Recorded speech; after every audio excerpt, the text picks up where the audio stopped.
First of all Chiranjeevi garu, we all love you. And అరే చిరంజీవి గారికి పద్మవిభూషణ్ వచ్చింది, అందరూ వేసుకోండి. ఫస్ట్ ఆఫ్ ఆల్ మీకు తెలుసా అసలు ఇండిపెండెన్స్ వచ్చినప్పటి నుంచి ఇండియాలో ఒక 300 మందికి వచ్చింది పద్మవిభూషణ్. అంత రేర్ అవార్డ్ అది. అది చిరంజీవి గారికి మన తెలుగు స్టేట్స్ నుంచి వచ్చింది. మనం అందరం చాలా గర్వంగా ఫీల్ అవుతున్నాము. సో చిరంజీవి గారికి చప్పట్లు అందరికి. First of all let's celebrate. Thank you Vijay. ఇప్పుడు చిరంజీవి గారు, నేను క్వశ్చన్లకు వచ్చేస్తా. నాకు చాలా డౌట్లు ఉన్నాయి. ఫస్ట్ ఆఫ్ ఆల్ అంటే నేను మీ ఏవి చూస్తున్నప్పుడు మా అందరికీ మీ జర్నీ తెలుసు. ఆ జర్నీ చూసినప్పుడల్లా మళ్ళీ లోపల ఎమోషన్ కలుగుతుంటుంది. ఇప్పుడు నేను ఈరోజు ఇక్కడ ఉంటానని నేను ఎప్పుడు అనుకోలేదు. ఫర్ ఎగ్జాంపుల్ మా నాన్న మిమ్మల్ని ఫస్ట్ టైం షేర్ చేసినప్పుడు మా నాన్న కన్నీళ్ళు వచ్చేసినాయి. ఎందుకంటే మిమ్మల్ని స్క్రీన్ మీద చూసి ప్రేమించి అదొక ఎమోషన్. ఎస్పెషలీ ఆ టైమ్స్లో అదొక విపరీతమైన ఎమోషన్. అలాంటిది మా కొడుకు వల్ల నేను చిరంజీవి గారితో స్టేజ్ మీద ఉన్నా, నన్ను కౌగిలించుకుంటున్నారు అన్నది ఇంటికి వచ్చిన తర్వాత కూర్చొని మాట్లాడుకునే ఎన్నో రోజుల మొన్నటి వరకు కూడా మాట్లాడుకునే ఇన్సిడెంట్ అది. అంత స్ట్రాంగ్ ఎమోషన్. సో నాకు తెలియదు, మా నాన్నకు తెలియదు మేము ఈరోజు ఇక్కడ ఉంటామని. మీరు ఎప్పుడన్నా ఊహించారా ఈరోజు మీరు మెగాస్టార్ చిరంజీవి అవుతారని? మీకు ఈ పద్మభూషణ్, పద్మవిభూషణ్, ఇంత గుర్తింపు, ఇంత ప్రేమ అవుతారని మీరు యంగ్ ఉన్నప్పుడు ఎలా ఆలోచించేవారు? ఎప్పుడన్నా ఊహించారా? ఇది నా ఫస్ట్ డౌట్. ఆ ఊహ ఒకే రోజు మొదలవలేదు. నా ఇంట్రెస్ట్ నేను అలా పెంచి పోషించుకుంటూ వెళ్ళే తరుణంలో నాకు కొన్ని విజువల్స్ అనేది నాకు కనపడుతూ ఉండేవి, ఊహించుకుంటుండేవాడిని.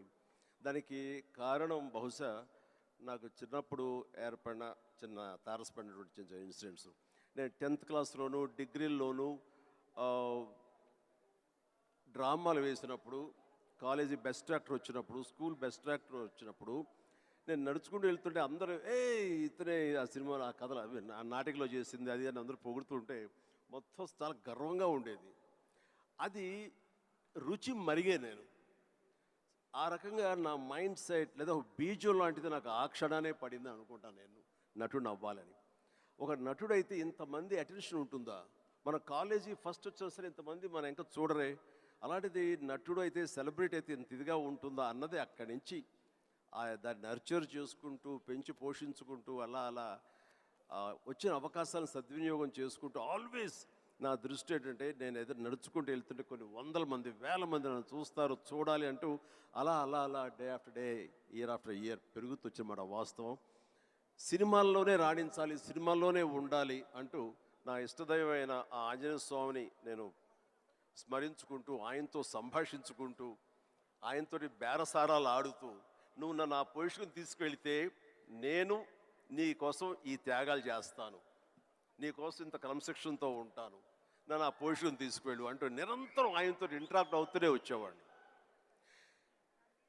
దేవుడు అనేవాడు ఉన్నాడా లేడా అనే దాని గురించి కానీ, దేవుని నమ్మకం అనేది పక్కన పెడితే, దేవుడు అనేది నథింగ్ బట్ ఈ ప్రకృతి. దేవుడు is nothing but our inner consciousness, అంతరాత్మగా నువ్వు ఏదైతే ఫీడ్ చేస్తావో, ఏదైతే సో చేసుకుంటూ నర్చర్ చేస్తూ నీళ్లు పోసుకుంటూ పెంచి పోషించుకుంటావో, one day you have to attain that, you have to reach that goal. అదే ఈరోజు జరిగింది. ఇప్పుడు మీరు కాబట్టి నీకు షార్ట్ ఆన్సర్, ఎస్, ఊహించారు, ఈ పొజిషన్ రావాలని ఊహించారు, అందుకే వచ్చారు. మీరు ఓకే స్కూల్లో నటించారు, ఆ ప్రేమ మీకు నచ్చింది, ఈ పొజిషన్ సినిమా మీకు ప్రేమ, సినిమాలో ఈ పొజిషన్కి రావాలనుకున్నారు, ఊహించారు. కానీ ఫస్ట్ టైం